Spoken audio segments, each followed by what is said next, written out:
Hello people, thank you very much for following my videos. This element is respiratory system or breathing system.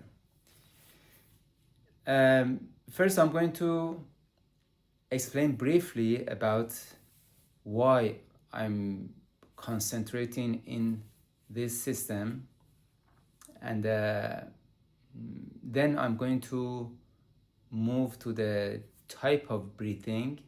Then I'm going to move to the anatomy of respiratory system, which is very complex.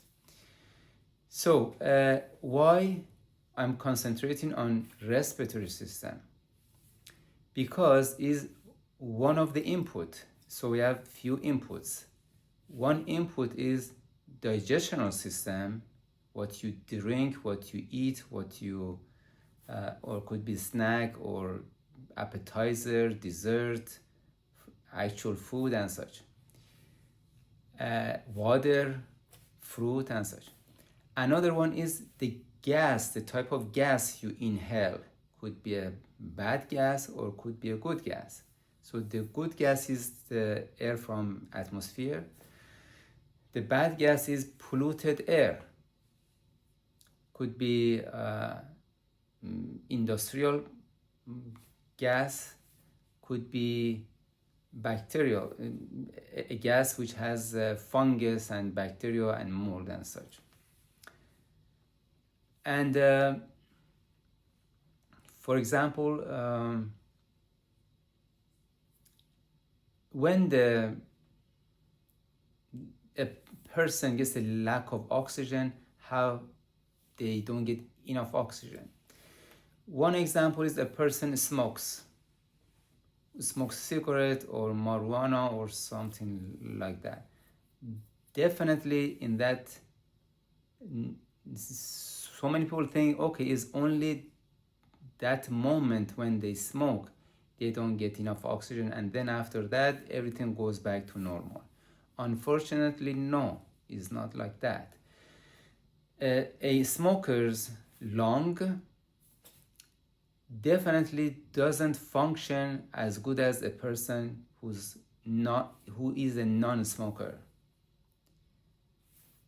That is a fact. It's not like I have to, is a theory and somebody has to prove it.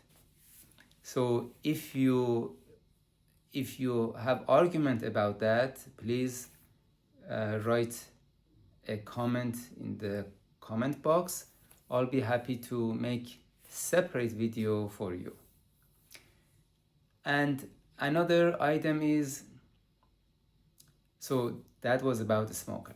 A person who has hunch on his back, so it means he's like this. If I sit sideways, it's like this. So a person who has a curve on his back like this, which is supposed to be like this person gets lack of oxygen too. Which this person, before doing anything else or taking my program, I sent him to a chiropractor. Okay, first chiropractor. At the same time, I sent him to Bikram yoga. So the chiropractor adjusts the nuts on the low back, on the back. Then yoga maintains that adjustments. Then within a month or 2 months, this curve on the back becomes straight. Then the capacity of the lung will be much more. This is another element which is important, to have a good posture. If for whatever reason you have low back problem, you definitely get the lack of oxygen. That's for sure. Because of, if you have a pain on your back, that doesn't allow you to do the deep inhale. So your rib cage cannot play the way it should. So then you cannot get enough oxygen. And so many other things too. But how it affects when a person gets a lack of oxygen, automatically the pH of his body goes down, which is very critical. And when the pH of the body goes down, that's the start of many diseases, including infectional diseases, autoimmune disease, digestional problem, and also a cancer. When the pH goes down, that is going to trigger mutation in any type of cells in the body. Could be skin, could be prostate, could be breast cell, or the list goes on and on. So this is the reason I'm concentrating on the respiratory system. When I've seen many people, they stand wrong. So standing is important. And some job, they have to stand all day long. So they have to, and if they stand long or they sit wrong, definitely they get lack of oxygen again, then causes dizziness, and the eye gets sunk in, and when the pH goes down, you are going to lose calcium from your bones. So that's why respiratory system is important. Less oxygen, your bone gets weaker because the pH goes down. So all of these elements are linked to each other. So one link is missing, everything falls apart, So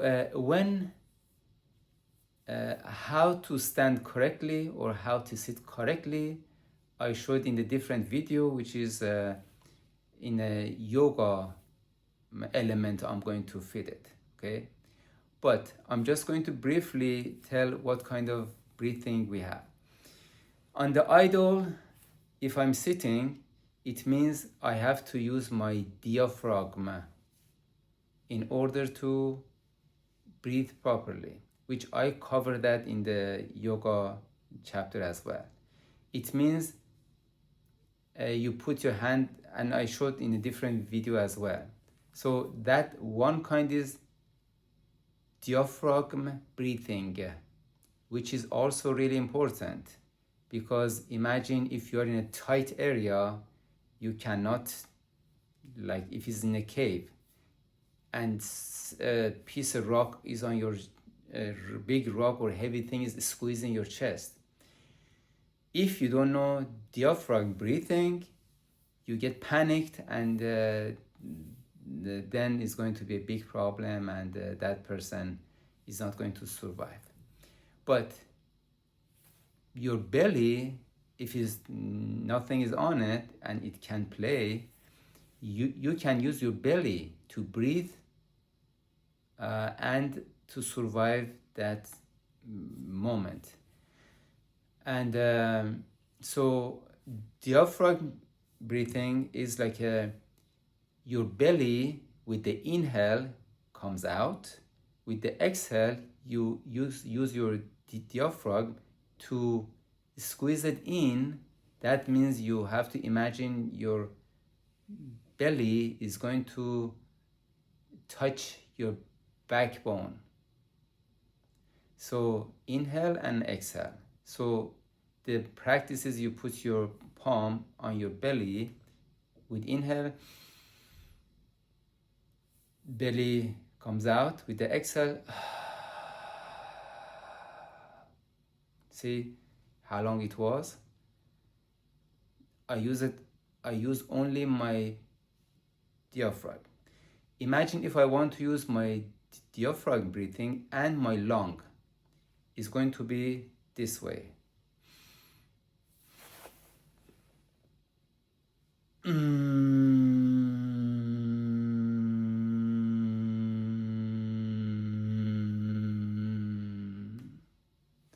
See, this M sound was long. That means I did the maximum part of my lungs in order to inhale.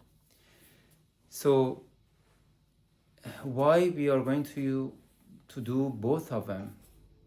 Of course, on the idle, you don't need that. But when you are doing the hard workout, you are in a competition, swimming competition, running competition, martial art, or many other sports, which takes power and endurance, either power and or both. You need to learn how to combine this diaphragm breathing and lung breathing. Then how to pace the exhale. So all of these I'm going to explain to you right now. Of course, if I want to make a video at the same time I show you, that will be, the camera is going to bounce up and down, and the noise from all over then is not efficient to teach. But I invented a good way to make it easier for you to understand. So I explained already diaphragm breathing. Running breathing, it means you are planning to run 3 kilometers, okay, and you have to. If you don't, you cannot survive. So the situation is very critical. Somebody's after you, or you have to run to save your life. If you don't know this type of breathing, the chance that you survive is low. So running breathing, I've seen many people, when they run, they, with each stroke or each run, each stepping, they do one inhale and one exhale. Okay. Just like that. If somebody breathe this way, they are not going to run for a long time. But to make it efficient, I use this breathing for my running. Definitely my running became more efficient and much longer. So you can go outside and test it. First one, the typical one, is this. The efficient one is this one. So imagine each finger is one number. So I'm going to do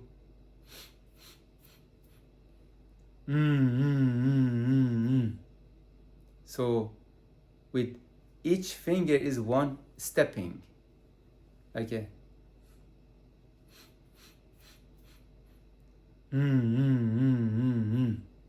So with one inhale, I did 5 stepping.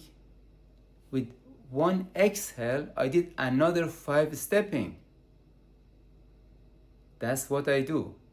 So it means with one inhale and exhale, I did 10 steps. You may say, okay, if you do that, you're not going to get enough oxygen. In fact, I get more oxygen. How? Because when you do a deep inhale, like a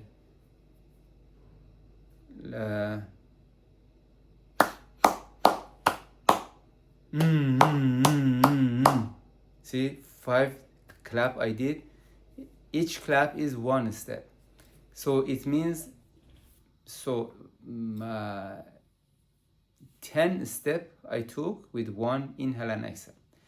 When the both lung gets full of air and you pace it to a slow exhale, your lungs have enough time to exchange the oxygen with carbon dioxide. But if I do, by the time your lungs are going to do the exchange, the oxygen is out. Then there is no time for your lungs to breathe. I do the same technique in the swimming, but the breathing is different. So I'm going to show you after this. So now the subject is about when you run, how you breathe. So with each inhale, I did 5 stepping. I use my diaphragm breathing and long breathing. It means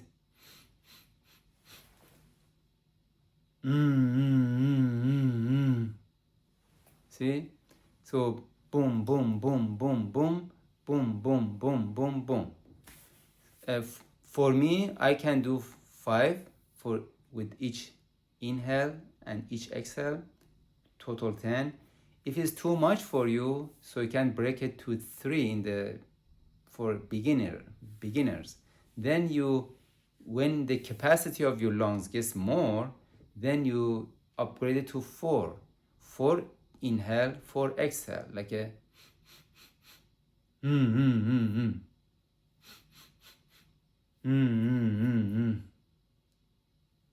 If you get better, then 5, and some people can do 6.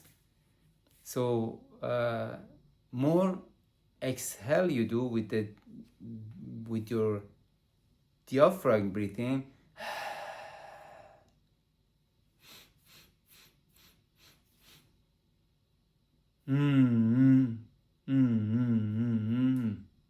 So I can do it at this point 6 of them, but when I run faster, it becomes 5 of them.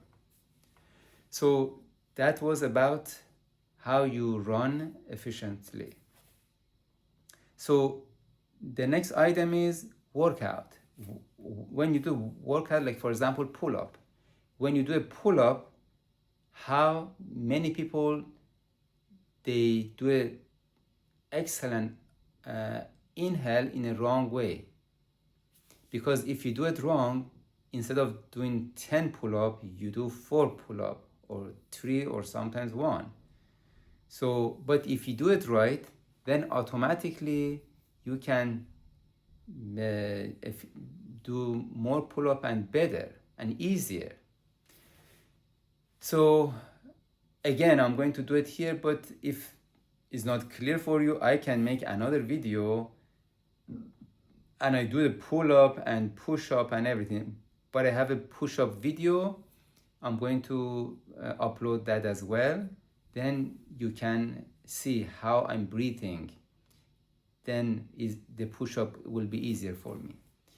So if it's a pull-up, imagine I'm doing a pull-up, so I'm holding the bar like this, and this is a bar coming up and down, okay? When I go down like this, I do inhale as much as I can. At the same time, I count 1, because so you need to count how many pull-up you do. So why not? You do exhale at the same time you count. This way you know how many times you go. The bar comes here and I came up. That's about pull-up. Now we're gonna switch to push-up. Push-up, in the video you're going to see it. When you do squat, when you go down to sit, you inhale.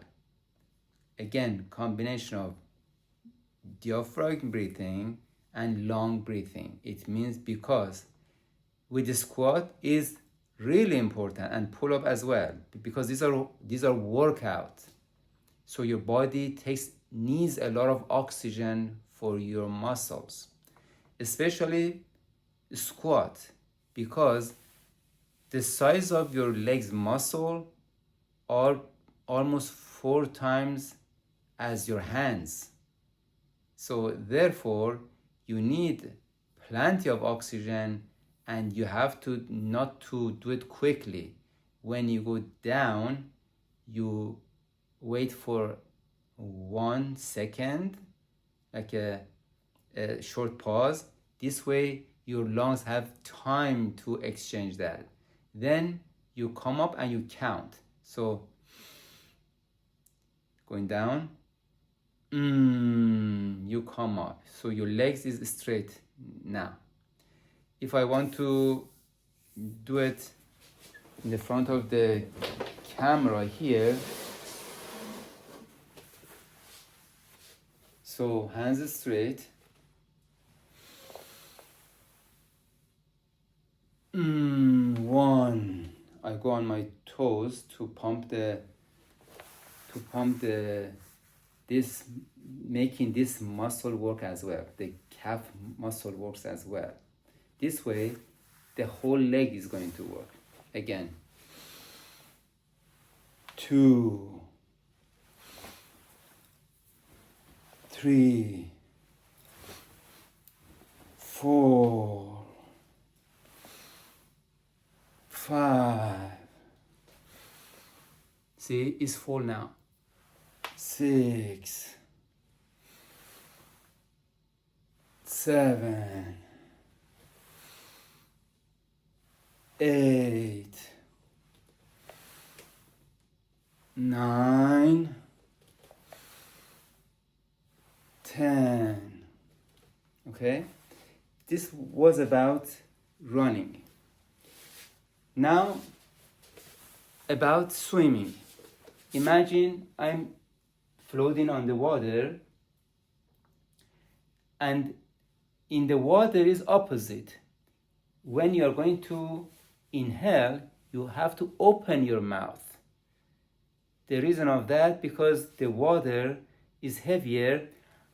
When you open your mouth, if the water somehow, the wave goes around your mouth, if you do the nose, you are going to get a lot of water in your nose. Then it's dangerous.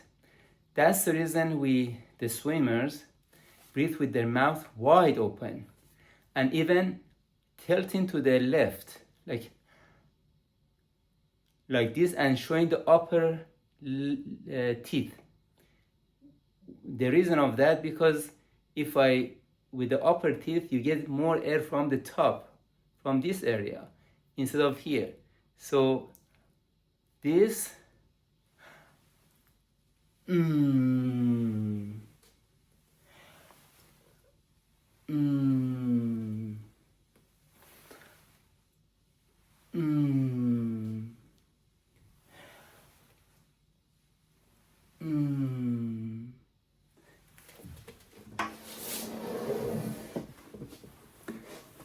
So as you noticed, I exhaled with my nose in the water, and I inhaled with my mouth open, tilting to the left.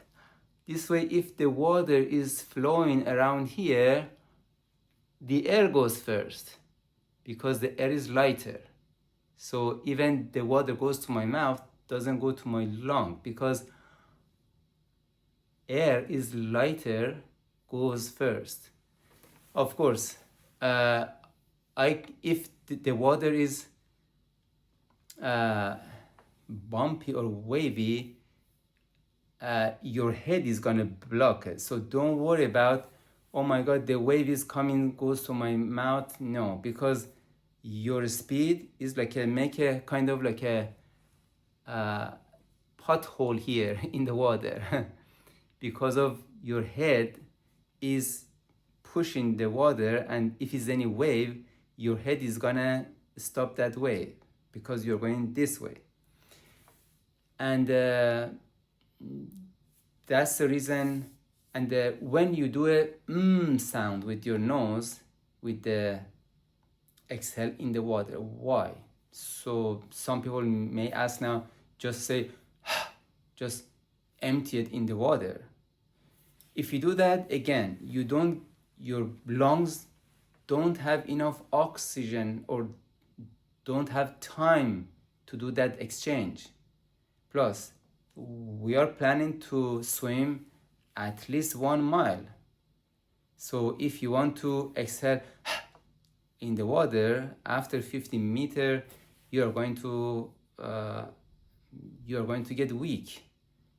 Because your body didn't get enough oxygen, especially your legs, which require a lot of oxygen.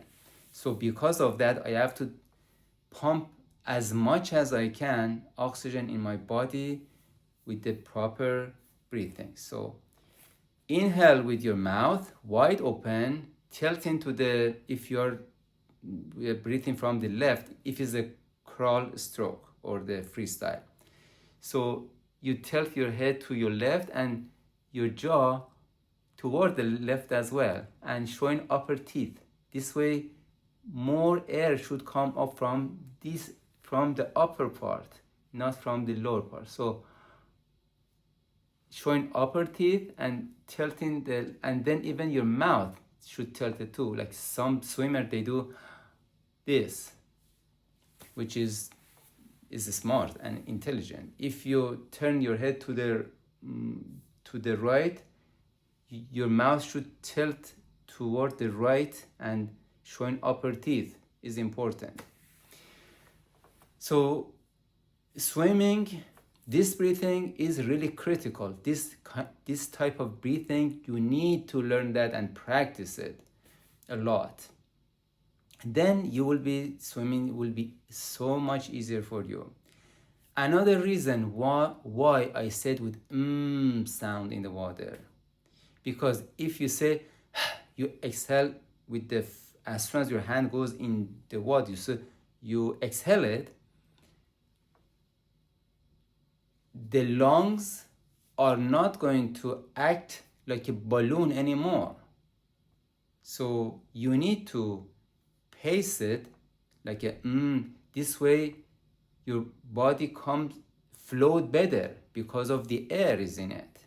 Just like a boat with a balloon, So of course it comes float. But if you empty it quickly, your body gets heavy, it goes under. It wants to sink, just like a boat or so. So that is another reason that you need to basically exhale it with the M sound. So always your lungs is almost half full. And of course, when you are breathing, you use your diaphragm as well. This way, when your hand goes over it to go in the water, your body floats. I have another video is already posted about my swimming. It's 1 minute swimming, and you will see how my body flows like it easily I don't even fight with the water. I breathe so easily. And 50 meter, I did it less than 1 minute without fighting with the water, without stroking hard or such. That means because my breathing was correct, and my technique as well. So I covered the swimming as well. And now we are going to, squat as well, pull up too. We are going to move to the anatomy of the lung. The anatomy is basically the respiratory system is really complex, which first starts from nose and the mouth. So there is a flap inside, so you can switch like this, or when you eat, automatically mechanism shuts down the air pipe so the food doesn't go in there. So this area, this is like a mechanism which has a multi-functions. First, act like a two-way valve to make sure when you eat, the food doesn't go in there, and when you breathe, the air goes to your lung, not to your stomach. So, and when you talk, there is a mechanism in there which the air, instead of coming out without the sound, it's sent through the vocal system. Then sounds comes out of it. So is all right here. So imagine I'm going to make a sound, and then I push this area. You see the sound is gonna change. You see? Just by pushing a little bit on this part, which is like a partially bone, partially is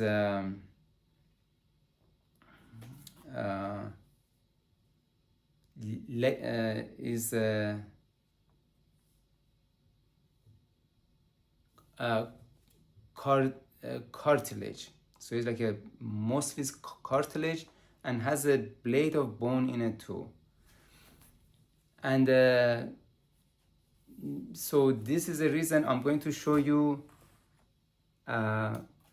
So the air goes here from the nose or your mouth, then it goes through here from this mechanism, then goes to the air pipe, then it branches, becomes two branch. One goes to the left lung, another one goes to the right lung.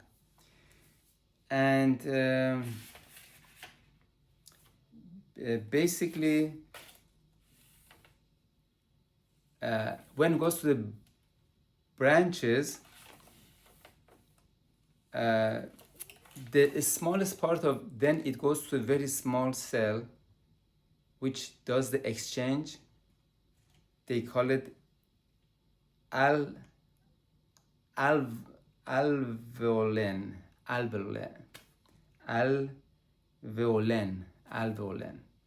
So that's the English version of it, but I cited in Persian language, so I'm translating it for you to understand. So when the air reaches to alveolen, which is the end, is like a dead end where it stops, that cell is really intelligent. That is the cell which either absorbs the oxygen from you or the carbon monoxide or the poison you're breathing, for example, cigarette. So these cells supposed to exchange the oxygen, get oxygen, and give back the CO2 from your bloodstream. So that is the important part. Then, therefore, your lungs are like a filter or like a cleansing the body. That's why it's important. So if you send the wrong gas in it, instead of cleansing the body, it poisons the body. This is the reason this organ is really important. And the air pipe, I'm going to show you the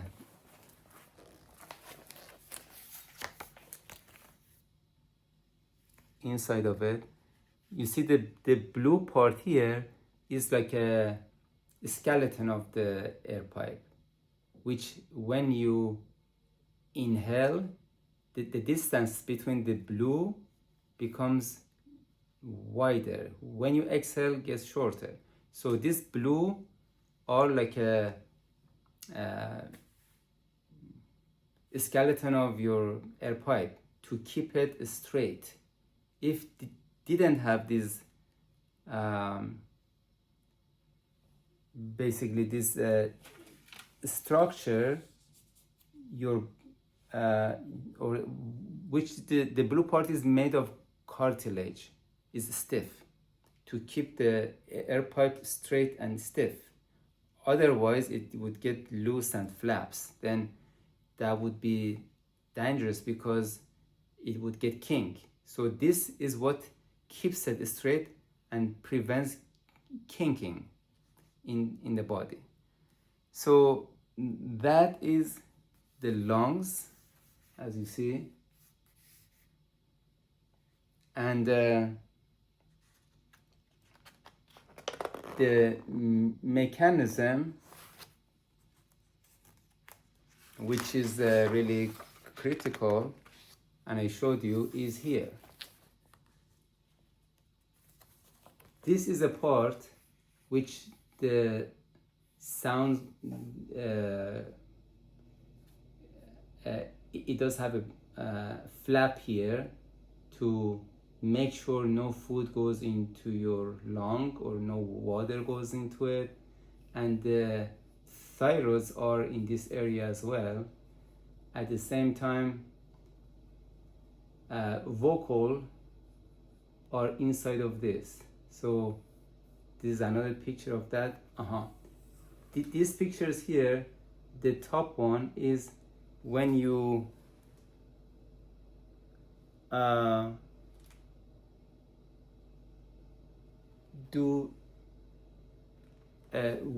when you eat, so it's gonna close, no food goes in it.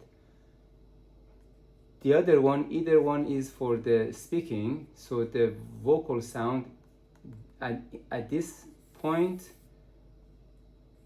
these two are vocal sound, vocal instrument. So the sound goes through this, and by vibrating this, you're going to make a sound. So there is the muscle around it.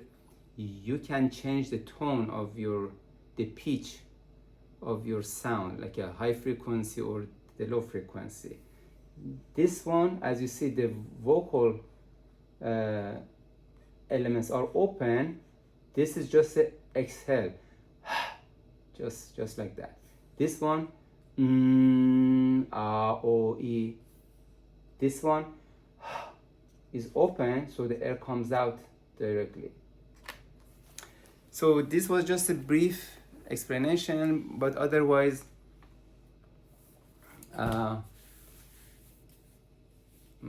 to learn that, unless if you want to be the respiratory system doctor or such, then of course, so you have to study the whole thing. But when I see that, I automatically care about my respiratory system more, because I see is just by itself is so complicated. Just by itself is like a very intelligent system. So if something goes wrong with this system, the whole body collapses. So imagine